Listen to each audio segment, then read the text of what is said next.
Hey, left right out here. We're gonna do a little thing. This is more.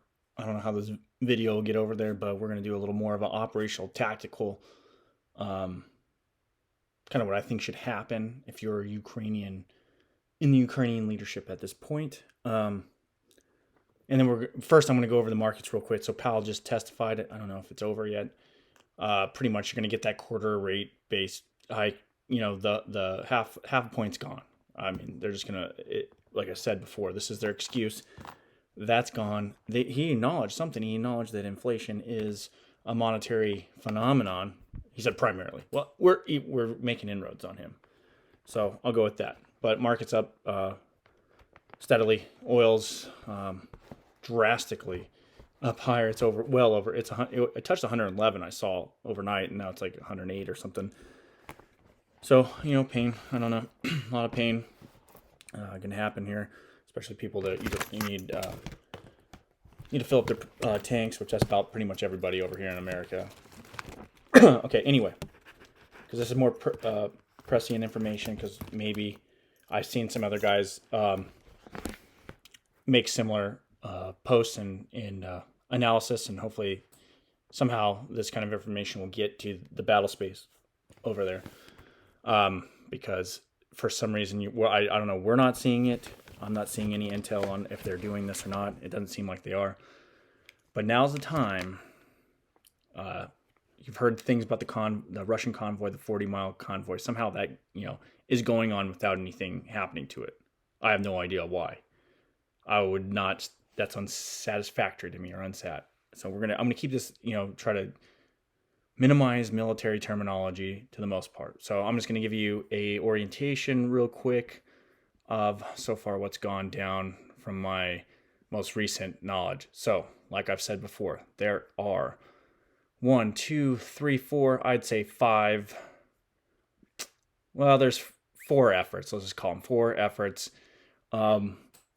Like I said, at first, I believe on the Eastern Front, the Donetsk area was the main effort. I don't know if that is the case anymore. They probably shift that to the northern approach. That is the attack on Kiev.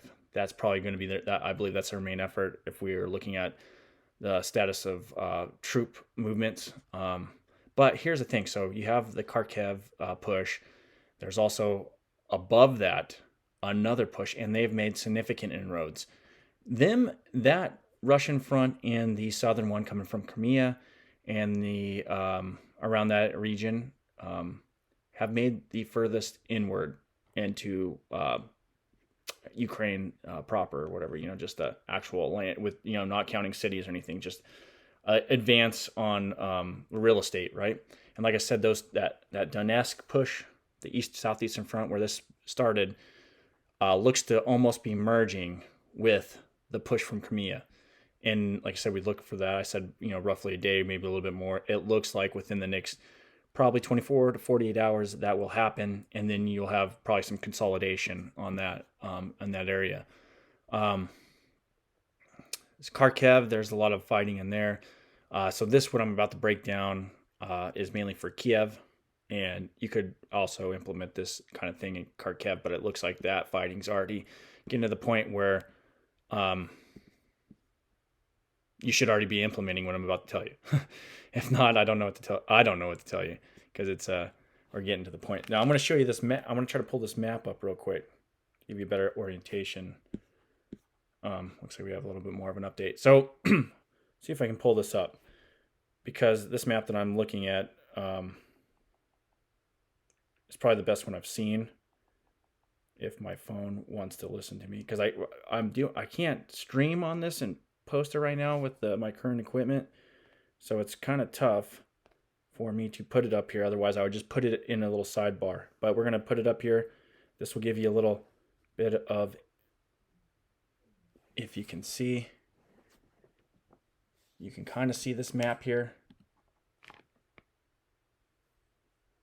I know that the dang light. Anyway, you can see Kiev. You can see their main avenue. I believe that's the main effort now, supporting effort. And then down here where these two large fronts are going to, merge And then from the north, there's heavy fighting in Kharkiv. Okay, so let's get down to tactics. So from what we know, if I could stream, I'd put up some satellite imagery on this too. There are a few, I can't remember. Last I checked, there were roughly 10 clicks north of Kiev, but it looks like they're rounding on the left side and they're waiting for that other effort to come in from the right. So the pincer it, surround it, choke it off, siege, almost like a siege warfare. So here's what I mentioned it yesterday. You have to change your tactics. Doesn't seem like they have air support, currently until we get some Western planes. I don't know what happened to the Ukrainian Air Force. Really haven't had any good intel on that or what they're doing.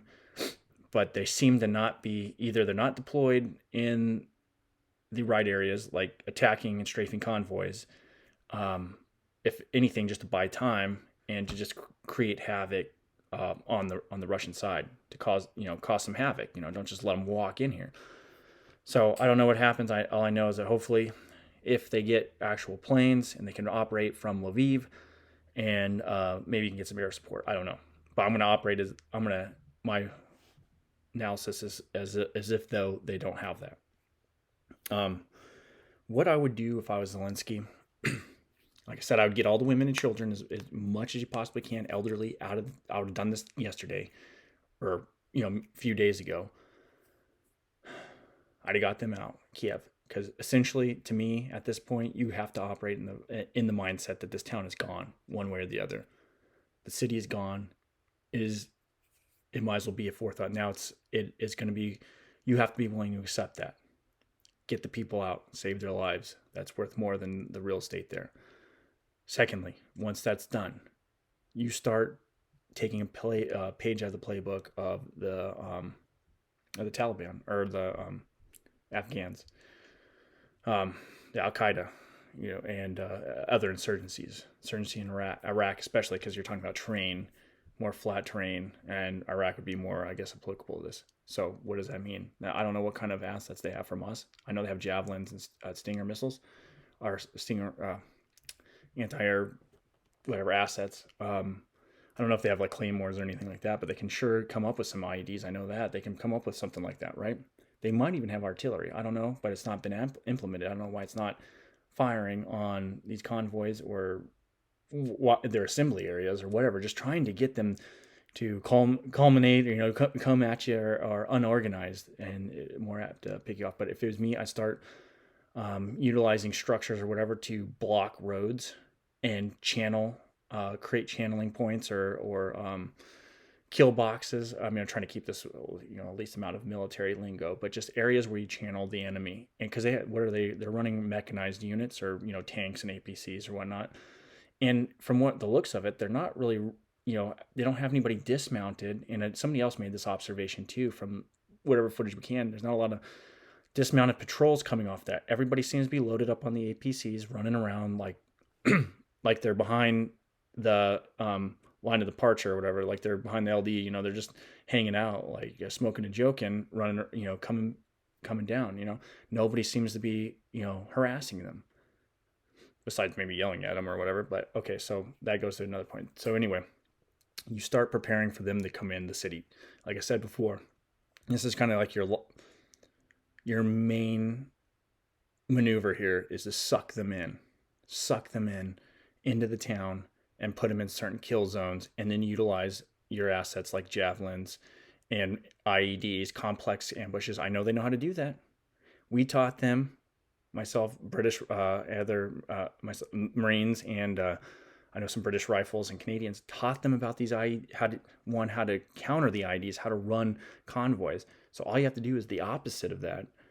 But anyway, so that's one thing. So you set up that right now. You also have people out there staged, we call them LPO, listening posts, observation posts, in certain key areas, so you can keep eyes on the Russians, right? So you can keep eyes on movement. You also have people that are running patrols, which, I mean, whatever you want, that's up to them. Well, I don't know exactly what kind of assets they have, but to go over there and harass the lines as they're staging and as the convoys. And I mean, you can set up IEDs, you can just fire, these guys are sitting around in APCs, they're smoking and joking, put some harassing fire on them, cause them cause them a little bit of mental anguish, right? And also maybe you knock out a few tanks, maybe you cause, some havoc and delay them a little bit, right? So you're going to go out there, you're going to stop them, you're going to get in their head, you're going to get in, like I said, talk about the OODA loop. So you're going to patrol out there, run patrols, run different kinds of harassing operations where you're going out there and firing on these guys, causing them to adjust their plan, right? And setting up, if you can, some kind of complex ambushes on the road. But primarily, you're just going to go up there harassing operations, kind of get them to just get in their head, and maybe you can take out a few of these guys, and start knocking their morale down. Then you're going to suck them in, right? You want them to do things on your terms. So let them come in, start staging ambushes, start utilizing your westernized weapon systems, like I said, the Javelin, start using whatever Molotov, it doesn't matter, man. Just go in there. You got to use your enemy's weaknesses against them. So they're strong, they're mechanized, but they're slow, and they need logistics, they need gas, they need fuel, right? You are small, nimble, and you have some weapon systems. So you need to go utilize those. So what's the best way to do that is to put these guys in a box. Put these guys in a box. Make them go house to house. But of course, like I said, get women and children out of there. Make them go house to house, harass them, get them in those kill boxes. But you have to do this now. You have to set your city up right now. This is your battle space. This is your area of operation. You have to draw it up now, and you have to do it. This has to be implemented before they're in there. I don't know if they're going to do that, but that's a really broad view of what I would do. But like I said, then also they're just staging out there. They're going around the city. They're going to siege it. So might as well harass them too while you're out there. And if you do have the guys that are observing, and you do happen to have artillery assets, or maybe you can get some kind of air support, these things need to be running. At this point, like I said, it seems as though this is the Battle of Kiev will determine, what's going to happen in this war.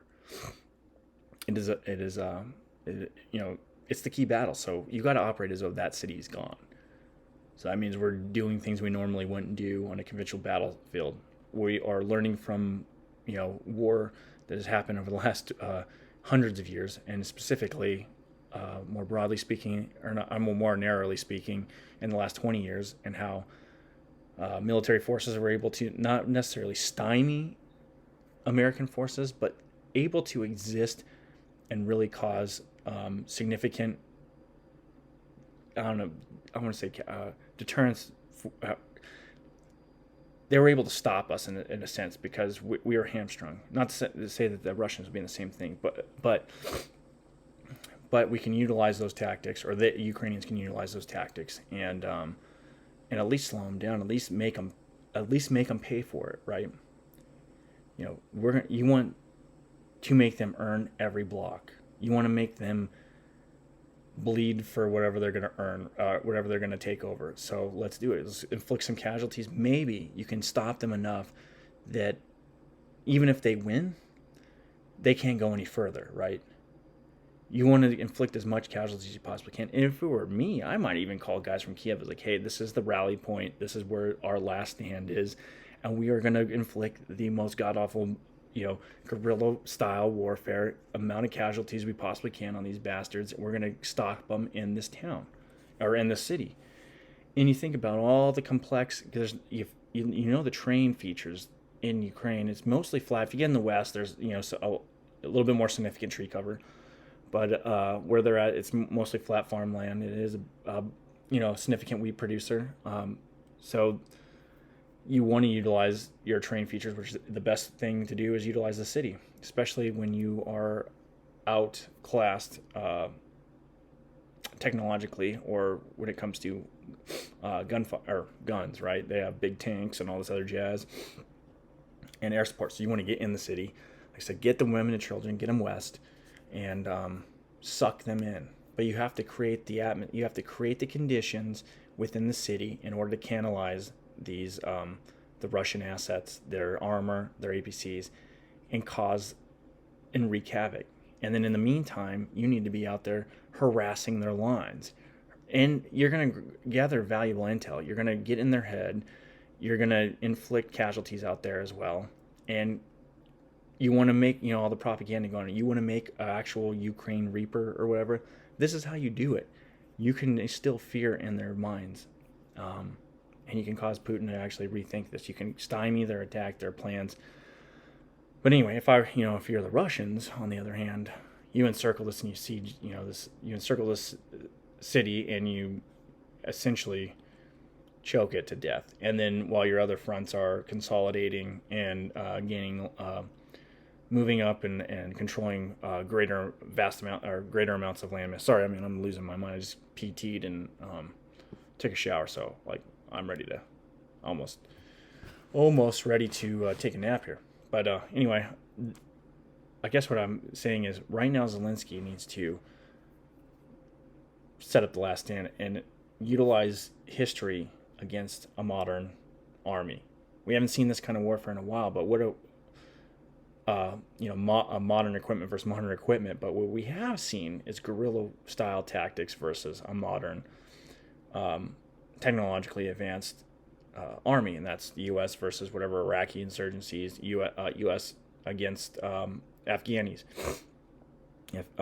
And we've seen how they can be successful and against technologically advanced superior force. So let's take a page out of their playbook and get ready and do it now. Now is the time. You can't wait any longer. It's now or never. Should have done this a couple of days ago. But right now, the way it looks, if they cut off the city and you can't get supplies from the west, I don't know what to tell you. So anyway, that's my quick sign. I know it's kind of all over the place. Let's get on to something else. This is weird because there's a conspiracy theory running around, and there usually these things are at least based off some kind of fact. So this one is actually, and that's what I'm going to get to. The biolabs theory. I don't know if you heard that there's a number of biolabs and the Russians were going over there to stop whatever American bio lab stuff going on over there, which turns out that is true. Well, maybe not the Russians specifically going over there for that reason, but if you're going in there, you want to get those assets under control because they can be either through warfare unleashed, or you don't want Ukrainians in the last-ditch effort to unleash biological agents that don't necessarily, they can wreak havoc on the populace or your troops. So, interesting article. It goes through the history of the biolabs that are funded in Ukraine and overseas, just in general. Some of the stuff that the DoD was working on, and some of it's just pretty crazy. And I'm going to probably go into a different video because we're already 18 minutes on this one.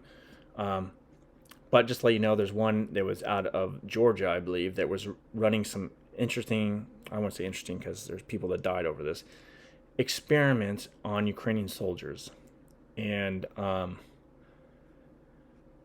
it's really tough to find this stuff. You can find it through DuckDuckGo. And I believe the acronym for this thing was DTRA. And there's a number of companies that were running this in these biolabs run by the DoD, and there are some interesting pathogens that were being utilized there, and it is quite alarming to just let you know. It's very alarming. And having seen it when I was enlisted, I was in boot camp. I've seen some people get tested on. In my particular situation, I watched guys be kind of basically forced to take a pill that I believe was supposed to enhance your hearing or something like that. But I remember that because I was sitting there, at attention in line, and they were doing this, picking guys to take this experimental drug, and it wasn't a vaccine or anything. It was a pill. But I was in my mind, even though I can't move or whatever, I'm in attention. I'm like, man, this is gonna effed up. But who knows what happened with that? I just remember, I can't believe they're testing this stuff that's not approved on us, like we're guinea pigs.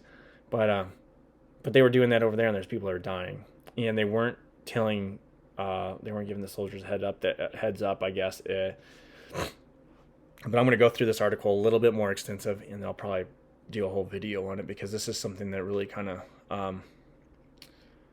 tugs at you a little bit, because nobody, I don't care who you are, we should not be unwilling, testing, utilizing people as guinea pigs without their knowledge, So this is another instance where the government has, and this is, recent. So let me go through that. I'm just telling you that's coming in the docket, and I've seen it. I got the document here, and other people have. I know there's another guy that's reporting on this, a few others, and I don't know what the status is of these biolabs over there, because some of the stuff that's in them, you would hope that at least the Russians would, kind of secure the area, and so this stuff doesn't get released. Or the other question is, did we go in there and get the stuff out and evacuate this stuff? I don't know. I don't think we did, but who knows? I would hope we did. Hope we evacuated, because they evacuated people. Maybe they did. I don't know. But there's a lot of things under the surface in this that is that's coming to light. So this is a leaked document, and it seems to be verified through a number of ways, through emails, and in the document seem to look legit, and it even has some big names on there. Let me go through it. We'll talk about it later. Anyway, I'm going to let you go. It's 21 something minutes. Like I said, thing is, Zelensky, guerrilla warfare, get in that mindset, start developing a plan, start harassing the lines, don't let the Russians sit there and assemble, don't let them sit on APCs, make them earn every inch, getting in there, make them earn every block, start thinking outside the box, outside of conventional warfare, utilize avenues approach, create kill boxes, zones, complex ambushes, IED tactics. Do it.